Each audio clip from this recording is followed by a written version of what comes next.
You're listening to an Anazao Ministries podcast.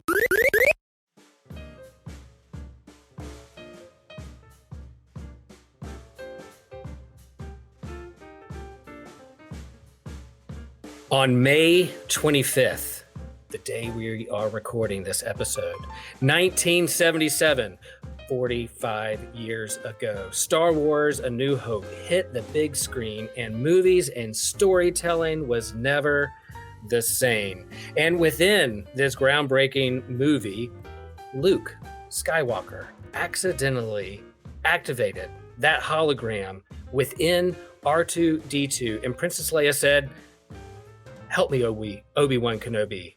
You are my only hope." And we were like, who's Obi-Wan Kenobi? And then Luke kind of pondered and looked off to the side and contemplated, maybe she's talking about old Ben. And we were like, who's old Ben? And then when he mentions it around the dinner table with Aunt Beru and Uncle Owen, he mentions old Ben. And then, Aunt Beru cuts eyes at Uncle Owen. And they have this look like, yeah, something's up. And Uncle Owen discounts and was like, yeah, that crazy old man, he probably died like your father. And again, the mystery builds. Who is Obi-Wan Kenobi? And of course, eventually we discover who Obi-Wan Kenobi is, the legend, the Jedi himself. And the story took off. Today is a different kind of episode, systematic geekology friends.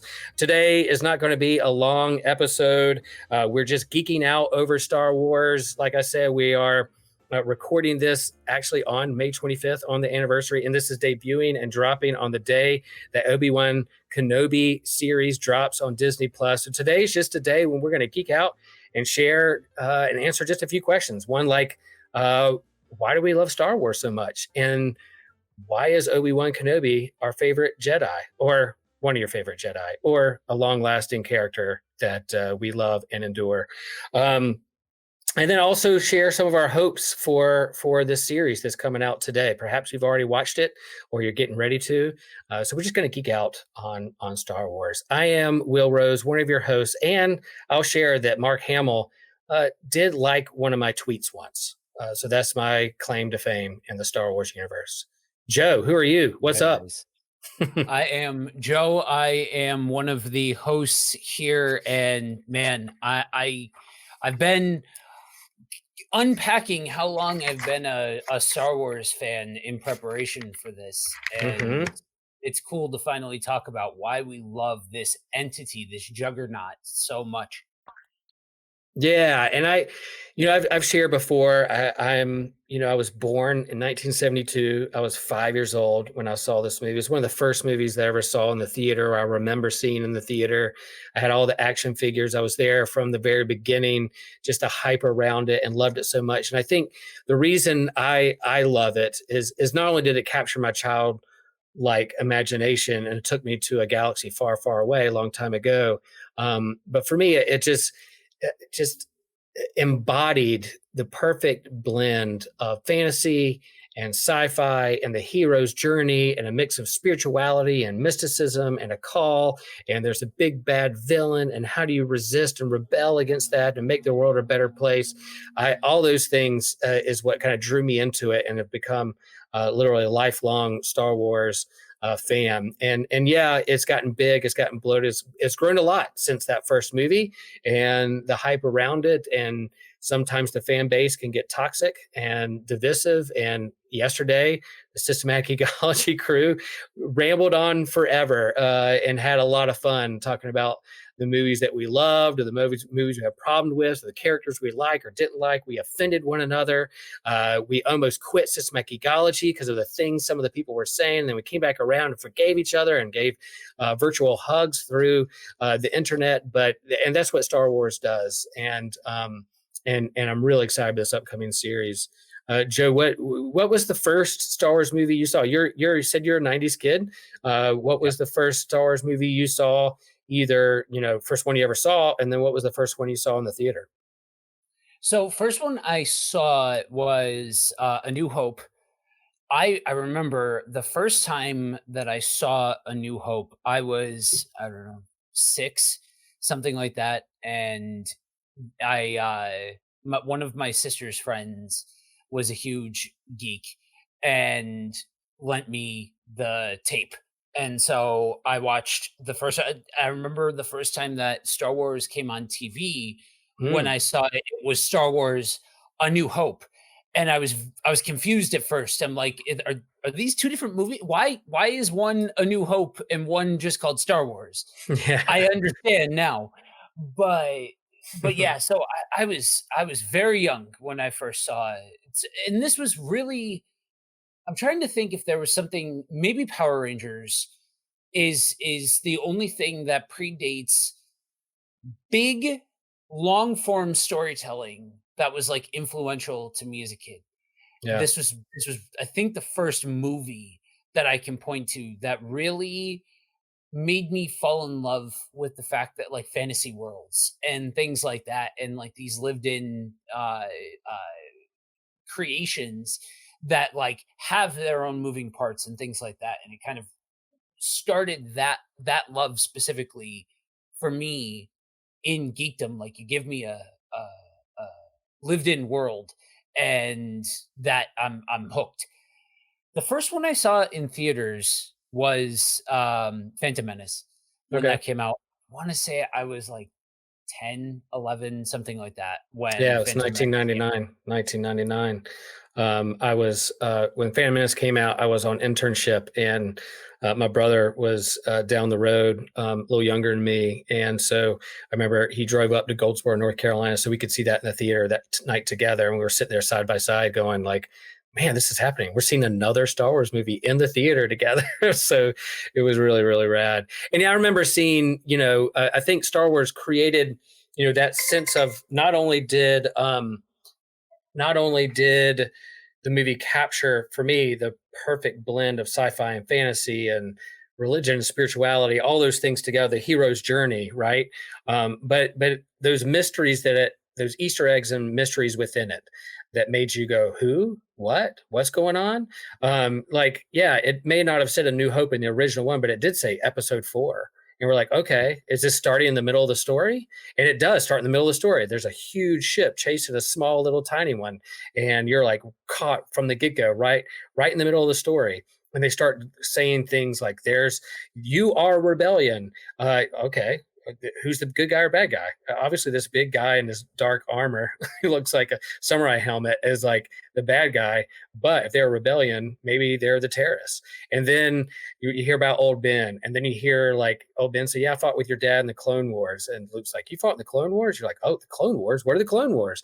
Then they start talking about the Force. And I love how in that movie, Obi-Wan Kenobi talks about the Force abstractly, like, oh, it's this thing that binds all the universe. It's, you can tap into it. You're like, okay, I hear this abstract understanding of the Force. And the first time you see it actualized is in the next scene when Darth Vader's like choking somebody out. You're like, okay, I guess it's real because he's choking somebody from across the table without using any of his hands, just out of thin air. And then you start understanding what's going on with the mind tricks and wielding the lightsaber. All those things just kind of captured up and brought you into this whole nother world. The scripture that comes to mind is Psalm 8. My favorite psalm is like, when I consider the heavens and the works of your hands, what are we that you're mindful of us?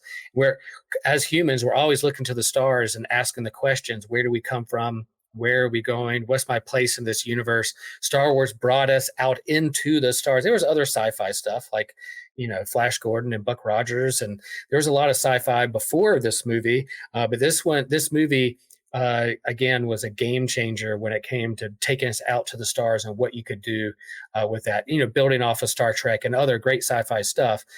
This one took it up a whole nother notch and drew us in, and it just hit me at the sweet spot as a kid, and then growing into early teens when the other movies coming out, and then asking what's going to happen next.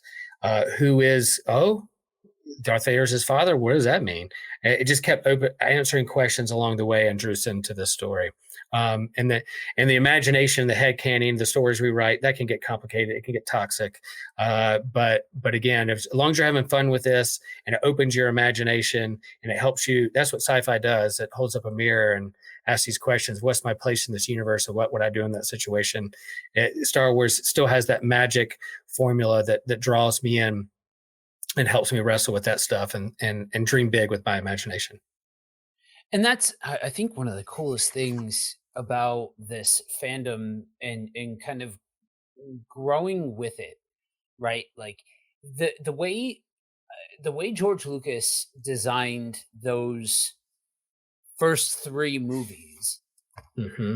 you hit the ground running in a way that makes you feel like this world already has characters that have lived here, that have done some things and experienced things, and it's kind of almost like this implied age, if you will, Mm-hmm. to the world that I think um is so captivating at first.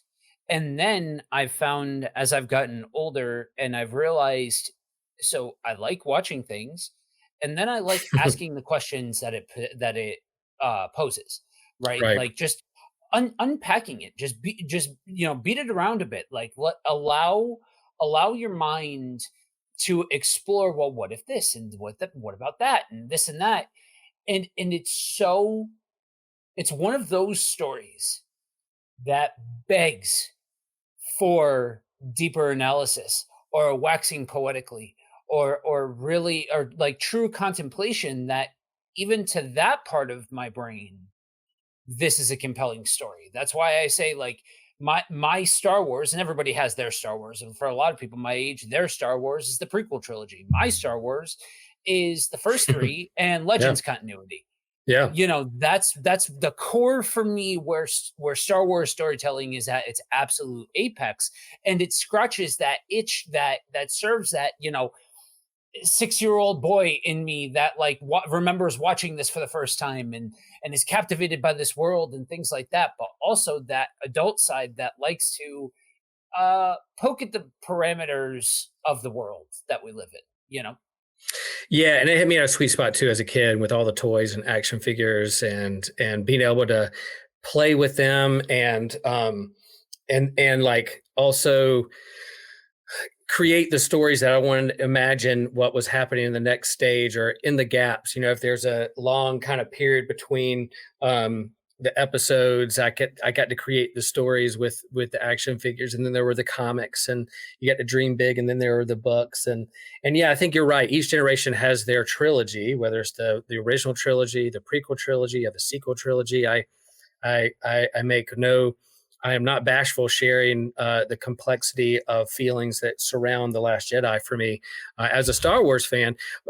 But when I took my family to see that movie, and my daughters, we watched that movie again like halfway through The Last Jedi. I was like, I don't know if I like this. I don't know if I like this direction. But when the movie finished, and there were some great moments there at the end of the movie, my daughters looked at me and said, "That was awesome. I can't wait to see what happens next." And I was like, okay, all right, you did your job. That's exactly what I wanted after The Empire Strikes Back. I can't wait to see what happens next. And that's what it set up for them. So there are moments, and there's Star Wars series, and there's cartoons, and there's now live action on Disney Plus. And yeah, this universe is big and complex, but still a lot of legs, a lot of fun.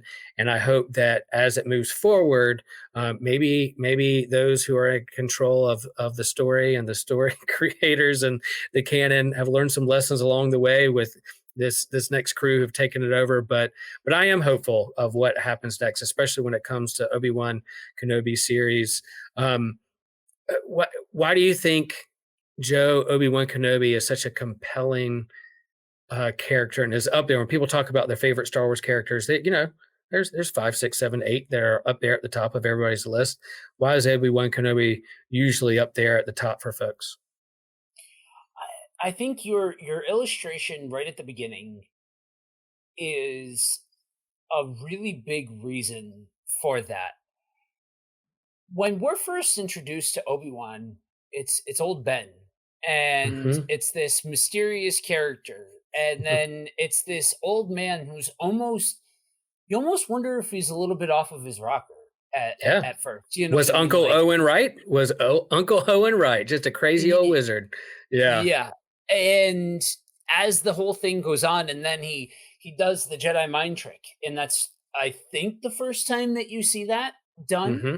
Yep. Yep. And so, like, it for a whole generation of people who watched these in release order rather than like chronologically, that's the first time that you're introduced to Obi-Wan, and then the lightsaber duel, and he disappears, and you're like, well, what? You know what I mean? Hmm. And Hmm. then it continues to build on in this like mentor role, and then enter Ewan McGregor, who Yeah. just did honestly, he became synonymous with that role Yeah. in such a way that like I you almost got to see him age with the role because of the time period that it came out and the way that they did it.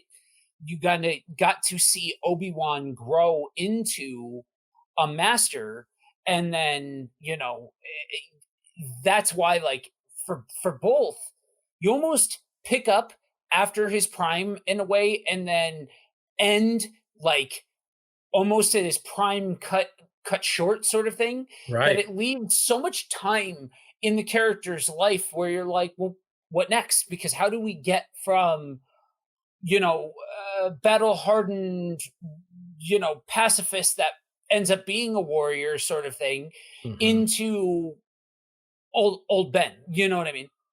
Yeah, and I think the Phantom Menace, the prequels, you could, yeah, it's about Anakin. It's that the fall, the rise and fall of Anakin Skywalker. But I think for me, I mean, the best part of the prequels, my humble opinion, is Obi-Wan Kenobi and Ewan McGregor as in that group. Qui-Gon's great.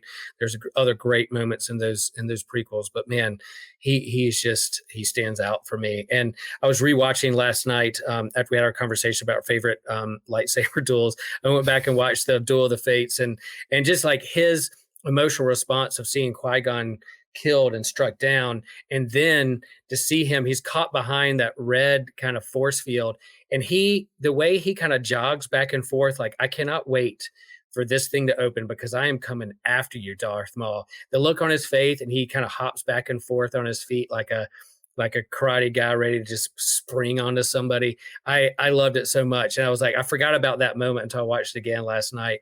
And he's so crisp and so good. And yeah, we start off with him as old Ben, and then we get to see him as young, optimistic Jedi, and almost, and then becomes like a detective. What is going on here? There is something going on here. I got to figure this out. I take this boy as empowered, and then the disillusionment and the disappointment and the failure that he experiences as a master, and watching Anakin go down and thinking that he's dead, and all is we have to go into hiding. We know where that picks up in episode 4, but there is a long gap between 3 and 4. And so I do like and love that they are mining that kind of ground, that fertile ground, for some good storytelling of how he operated, and what he learned and what he did in the in between times, building up to A New Hope. Yeah, yeah, and it's a testament to I think every part of the chain, right? It's a testament to the world that was built, that characters that don't necessarily that still have a lot of meat on the bone to tell stories with are Hmm. so compelling and things like that. It's a testament to the characters that we want to see these different stories, and we want to see, well, what about this character in this scenario and this and that, and there's enough desire for the stories that something like Obi-Wan, people aren't being necessarily, from what I've seen in this case anyway, toxic per se or anything like that, but more of Right. like fan casting. Like what does this enigmatic character, what are they gonna do in these different scenarios and things?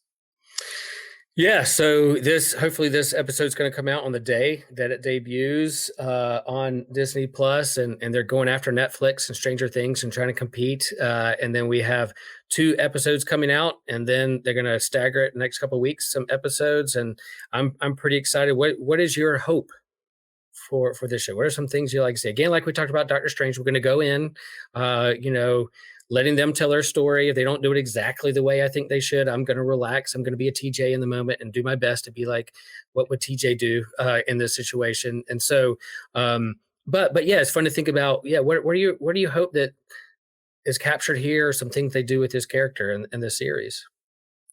I think for this one, it for some reason is just very easy for me to, go in with my inner TJ in mind, because there's a t-shirt idea, Yeah. everybody, TJ, but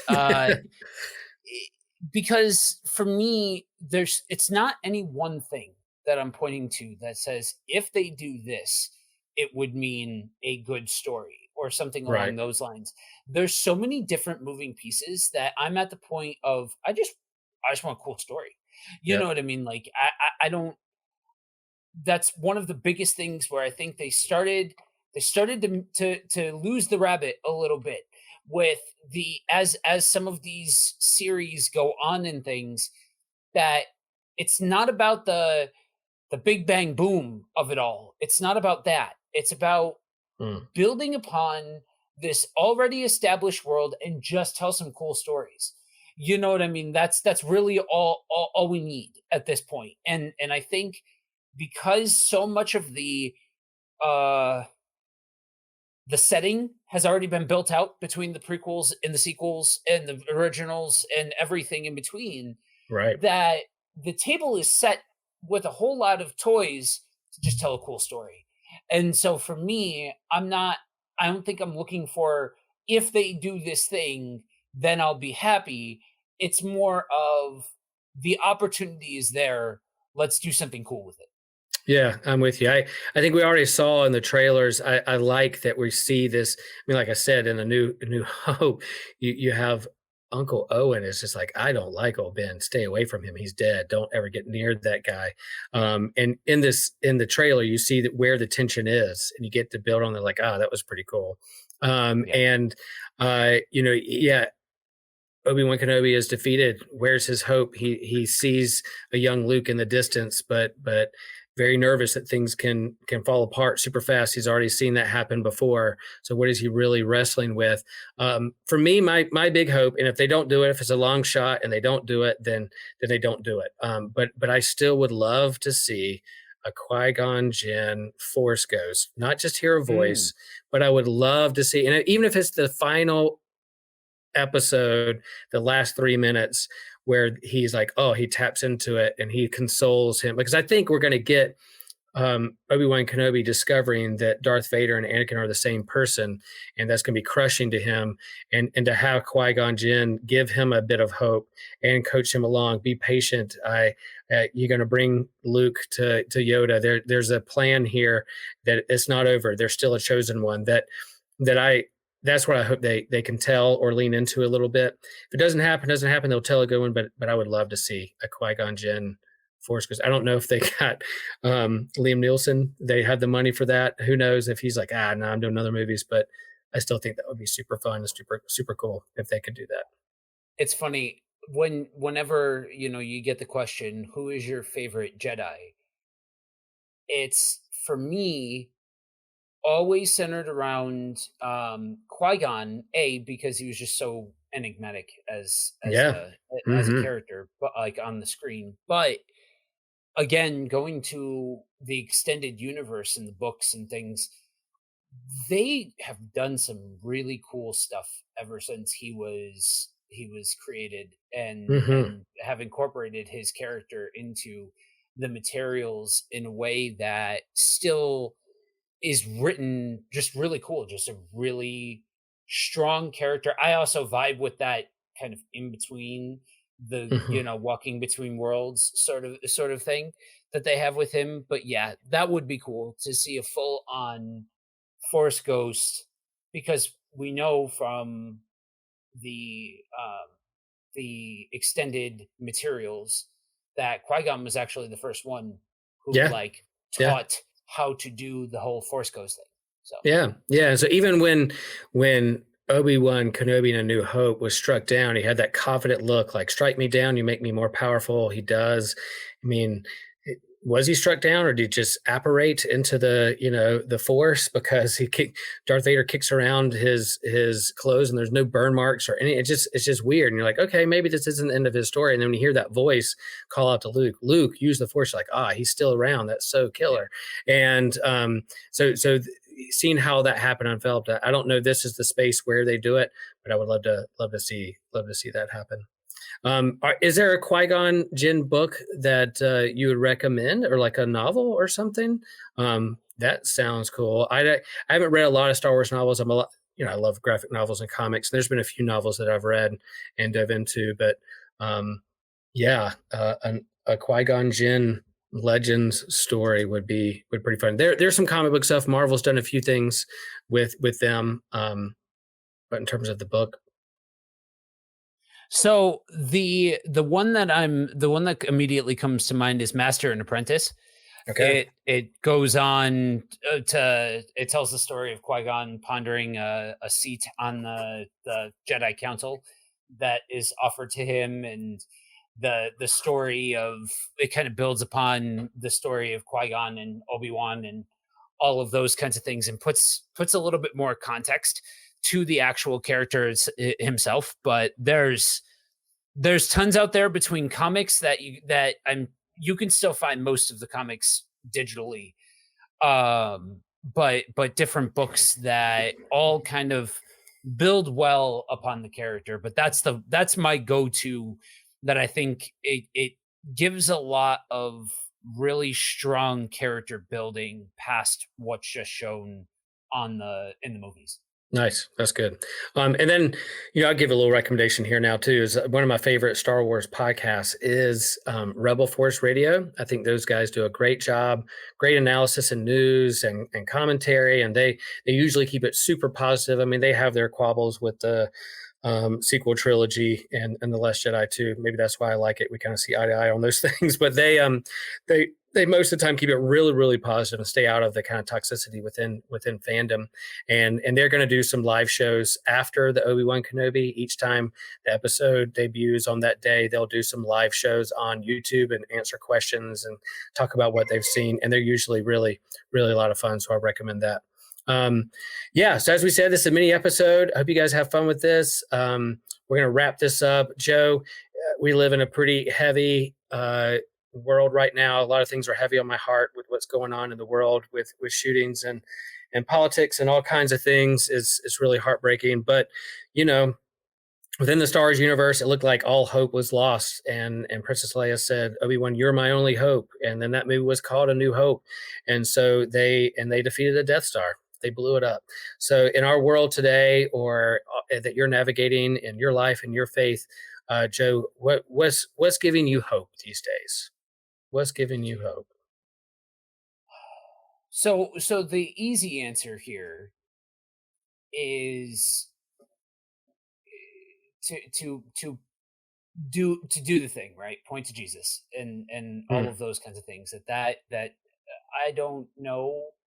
To go there for a minute, I don't know, with the current state of things for the last couple of years, right? Pandemics and now financial crises and everything in between, all of the nonsense that's happened and is happening, and shootings and such.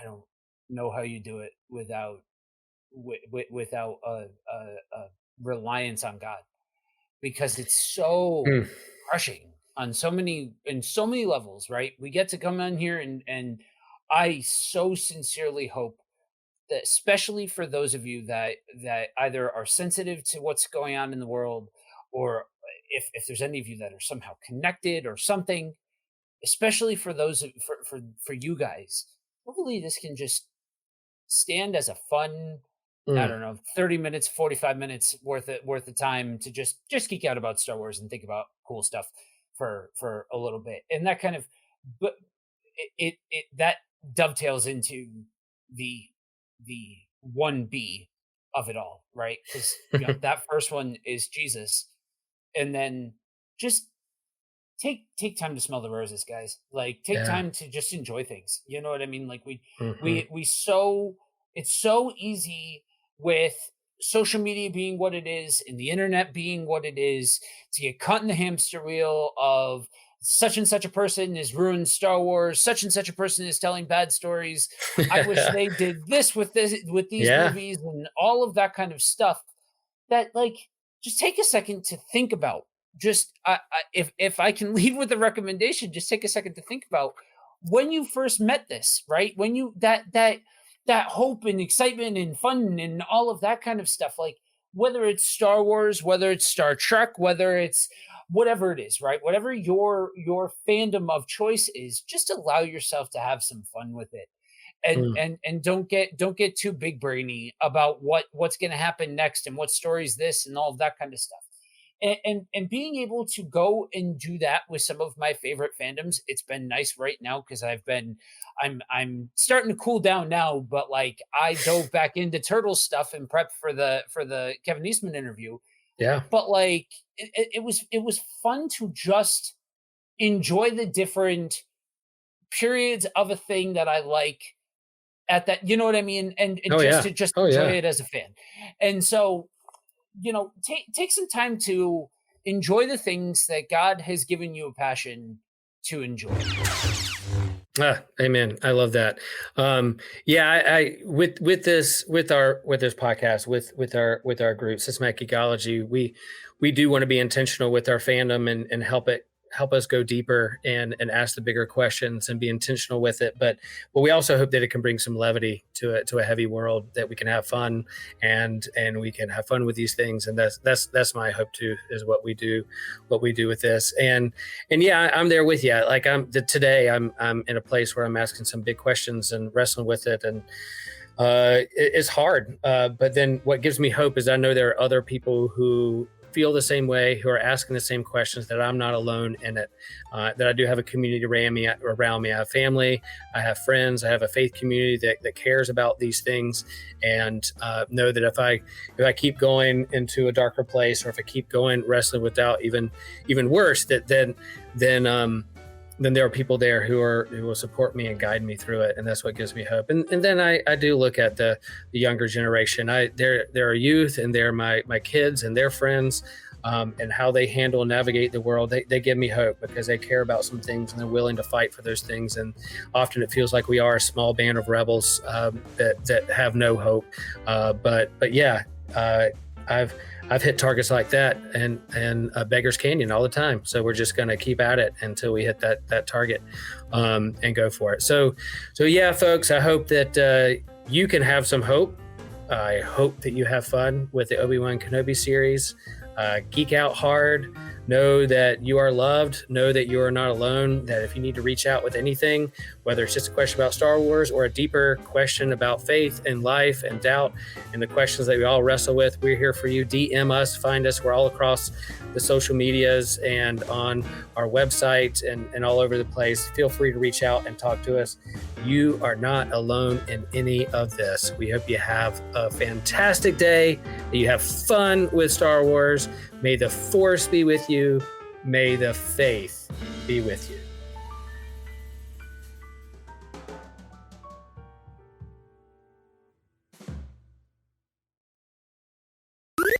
This was an Anazao Ministries podcast. If you enjoyed this show and would like to learn more about our network, be sure to check out the Anazao Ministries Podcast Network.